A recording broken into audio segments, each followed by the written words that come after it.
They came to this St. Louis church to celebrate the life of 18-year-old Michael Brown. Thousands who never knew him paid respects to the unarmed teenager who was fatally shot by a white police officer. Pastor Willie Stallworth came to offer support to the family. Well, first of all, I would just pray God's peace upon the family, and that they will find comfort in this moment, and then hereafter that their faith in their Lord and Savior will also be strengthened. Those attending Brown's funeral came in a spirit of peace. It was a far cry from the days of violent demonstrations that tore apart the predominantly African-American community of Ferguson. Gilbert Gann drove hours from Ohio. This could have been any one of us, so this is the one that hit me the hardest. You know, violence shouldn't beget violence, but, you know, there has to be a common ground, a formidable solution to the problem, because, you know, after a while, this thing can happen, it can explode anywhere in America.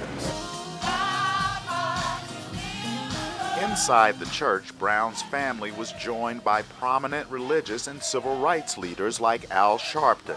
Michael Brown does not want to be remembered for a riot. He wants to be remembered as the one that made America deal with how we gonna police in the United States. Pastor Charles Ewing, Brown's uncle, delivered his eulogy. There is a cry being made from the ground, not just for Michael Brown, but for the Trayvon Martins, for those children at Sandy Hook Elementary School, for the Columbine Massacre, for the black-on-black crime. There is a cry being made from the ground. Margot Sweeney says she hopes something positive can come from Brown's death. I didn't know him, but I felt it because I had family members that had been murdered out here in the streets of St. Louis, and my family and I had a lot of support from the community, so I just wanted to give that back. Now that Michael Brown's parents have completed the difficult task of burying their young son, they're asking this community to honor his legacy by holding peaceful protests.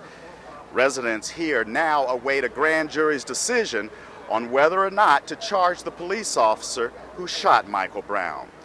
Simkins, VOA News, St. Louis.